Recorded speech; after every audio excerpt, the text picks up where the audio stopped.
안녕하십니까. 이것이 신앙 고백이다 시리즈 7권 중 세 번째 책 하이델베르그 교리 문답서 제20주일 주제는 성령 하나님.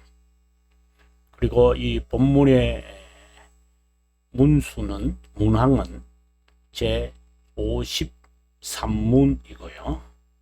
그리고 오늘은 그 첫 번째 시간입니다.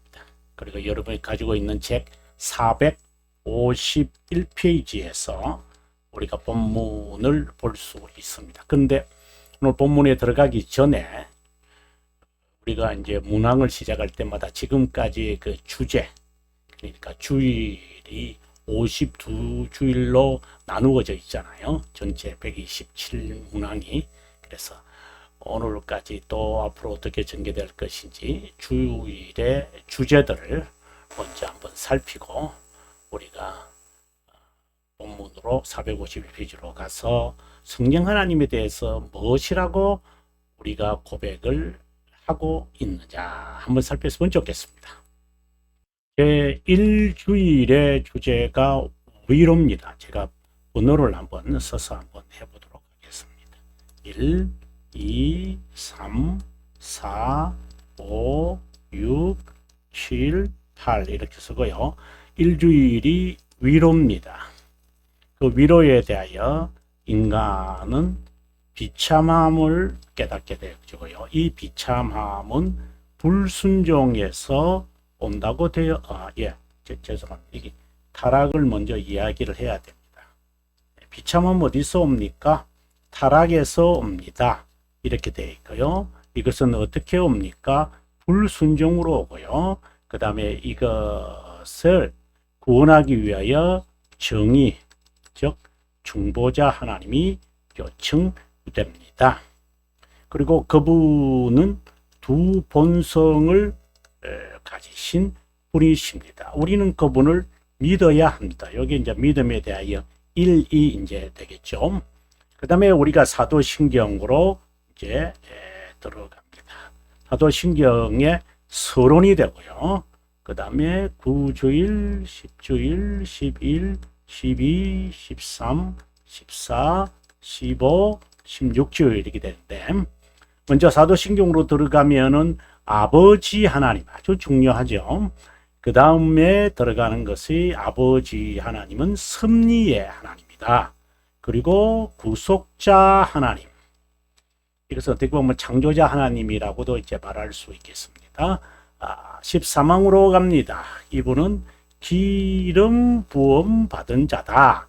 그 다음에 13주일로 갑니다. 그분은 성자 하나님, 즉 유일하신 아들이시다. 이렇게 되어 있습니다. 14주일로 갑니다.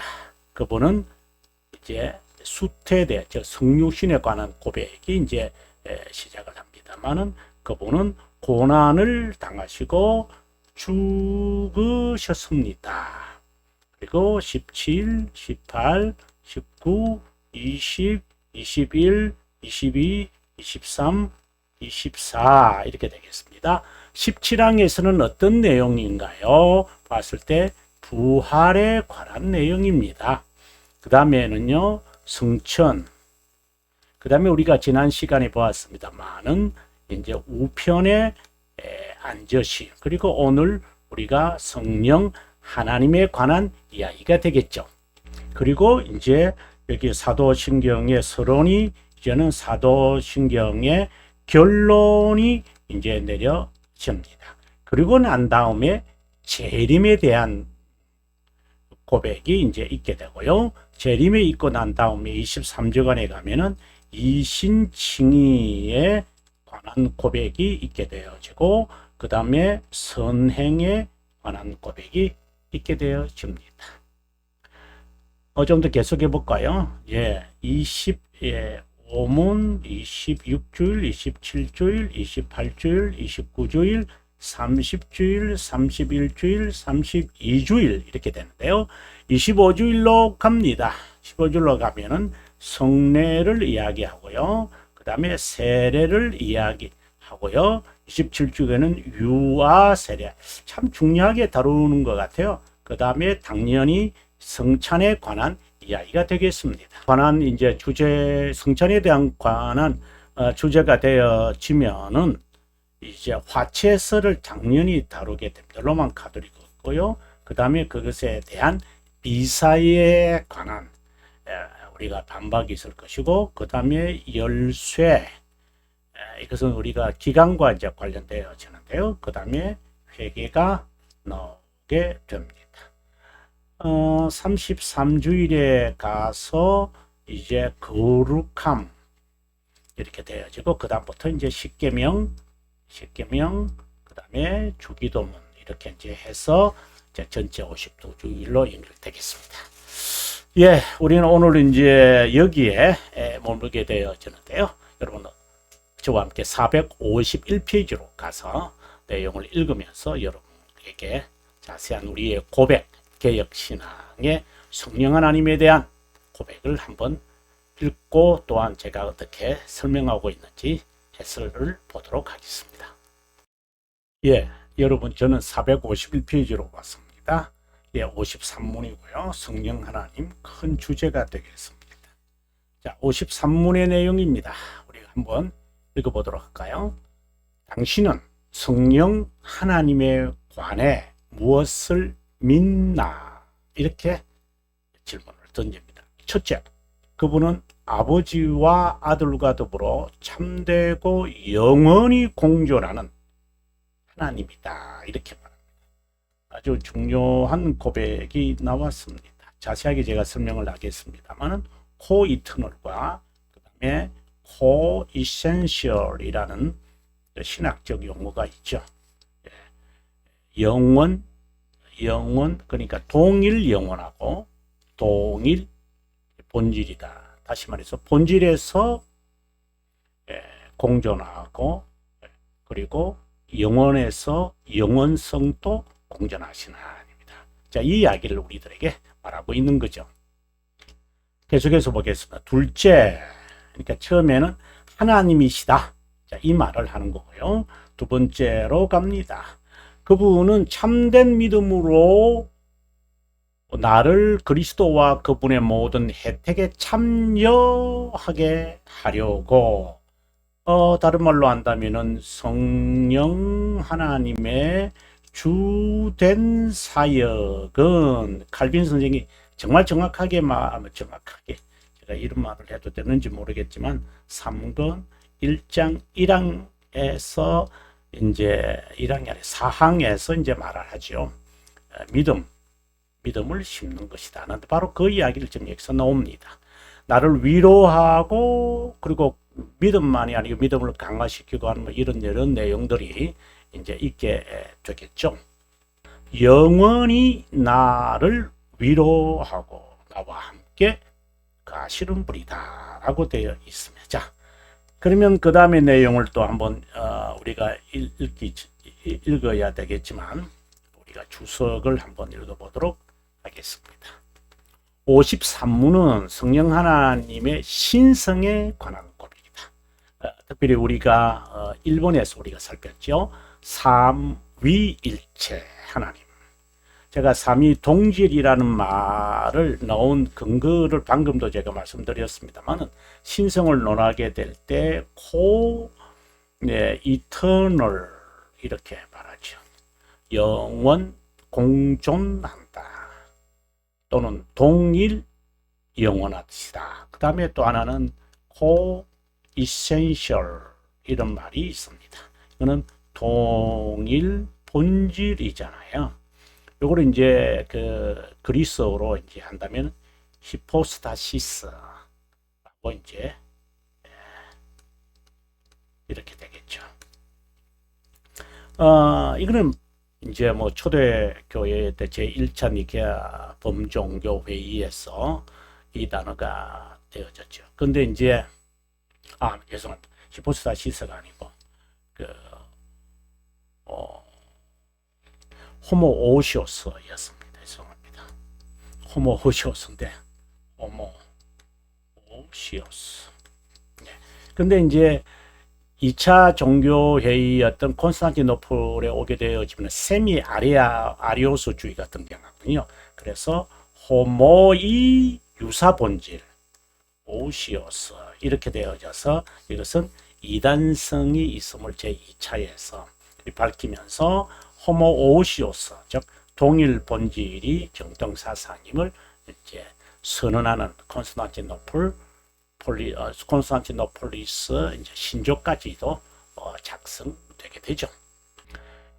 삼위일체 또는 삼위동질 하나님 그리고 하나님 아들에 이어서 성령 하나님에 관하여 고백한다. 제가 늘 말하지만 성부 하나님이 삼일체 하나님 이것을 우리는 아버지 하나님이다. 이렇게 우리가 고백을 하고요. 이거는 성자 하나님이죠. 성령 하나님과 믿음의 관계는 중생으로 관련을 맺고 영혼의 작정이지만 시간의 구속 사역으로 자 이래서 아주 중요한 이야기가 나왔습니다. 적용으로 드러난다. 우리는 이 적용을 은혜라고 한다. 좀 더 이제 구체적으로 말을 하면 정확하게 표현을 하면 무상의 은혜다. free grace. 이제 아르미니스주의자들은 이것을 부인하죠. 뿐만 아니라 이제 웨슬리안 감리교도들도 무상의 은혜를 이제 거부하면서 감리교가 1639년에 이제 창설되잖아요. 이게 엄격하게 다릅니다. 네. 영원의 작정은 하나님 시간의 구속. 자, 다시 또 나왔습니다. 영원, 시간. 하나님 아들 그 적용이나 은혜는 성령 하나님의 드러나는 사역으로 새 위격의 하나님의 사역이나 활동이 그분의 존재의 구별이 아닌 것을 분명히 인지해야 한다. 이제 이 말은 이제 무슨 말이냐 하면은 우리가 벨지카 이제 고백으로 가면요. 벨지카 신앙 고백서 주석으로 왔습니다.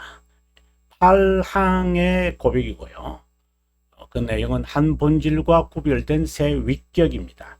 이제 여기에서 보면 이제 성부, 성자 하나님에 대한 고백이 이제 쭉 나오는데요. 여기서 이제 동그라미 세 번째 그러니까 109페이지가 되네요. 하나님은 이 구별로 인해 세 분으로 구분되지 않는다. 여러분 이런 말을 함부로 우리가 잘못 쓰는 경우가 있습니다. 아버지, 아들과 성령이 자신의 고유한 특성입니다. 구별된 자신의 인격을 지닌 것을 이제 위격이라고 그러죠. 히포스타시스. 결국 성경은 새 위격이 유일한 하나님이심을 가르친다. 그러면 이 하나님에 대하여 여기 보시면 이제 그 8번째까지도 보시면 새 위격의 하나님은 영원 공존 동일 본질하다. 그래서 동일 영혼하고 동일 본질이다. 이 말을 지금 하고 있고요. 9항으로 이제 왔어요. 이거 보시면 이제 135페이지네요. 더욱이 우리를 향한 참 여기 문구가 중요합니다. 위격의 직무와 활동에 우리는 주목해야 된다. 아버지는 자신의 권능으로 우리의 창조자라고 부르고 아들은 자신의 보혈로 우리의 구세주와 구속자라고 부른다. 저 중요한 설명들이 정말 많이 이제 들어가야 되는데요. 성령은 우리 심령에 거하심으로 우리를 거룩하게 하는 자로 부른다. 이렇게 sanctifier로 부른다. 이렇게 되어 있습니다. 그래서 우리에게는 직무와 활동을 통하여 구별되지만 이 세위격이신 하나님의 구별은 아버지는 아들이 아니고 아들은 아버지가 아니며 성령은 아버지와 아들이 아니다. 이런 이제 관계의 관계에서 구별되는 거거든요. 예.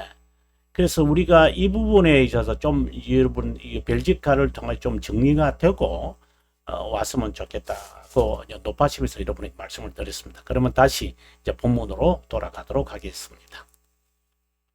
예, 452페이지입니다, 여러분.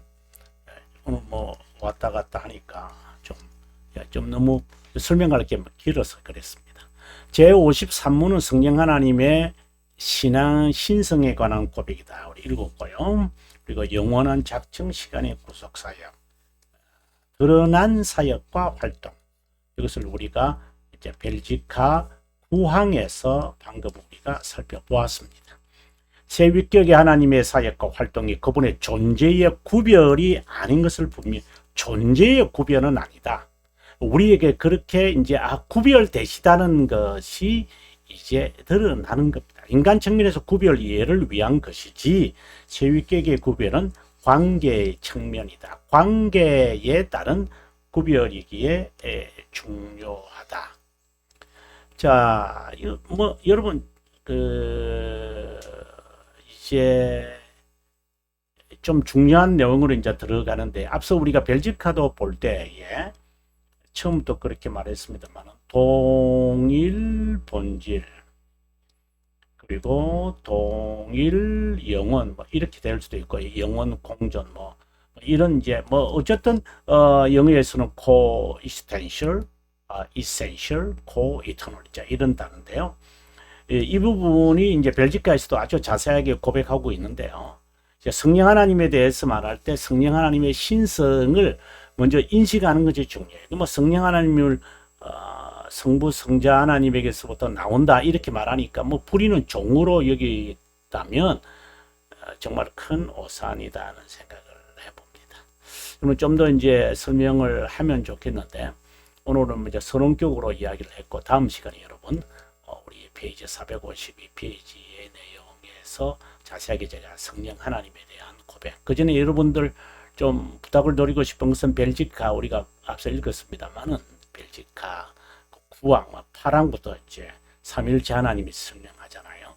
8항, 9항, 10항, 11항, 11항까지 이제 3항에 걸쳐서 설명을 하는데요. 4항이죠. 여러분 한번 참고하시고, 그리고 오늘 본문의 설명을 또 제가 또 책을 서로 이렇게 화면을 바꾸면서 여러분들에게 자세하게 설명하도록 하겠습니다. 예, 여러분 긴 시간 동안 시청해 주셔서 고맙고, 또한 이 강의를 들으면서 개혁신앙이 확고하게 분명하게 정리되어졌으면 좋겠다는 마음을 갖고 있습니다. 저는 최대한 대로 노력을 해서 여러분에게 개혁신앙의 실제적인 개혁신앙을 알려드리도록 하겠습니다. 예, 감사합니다. 평안한 시간 보내시기 바랍니다.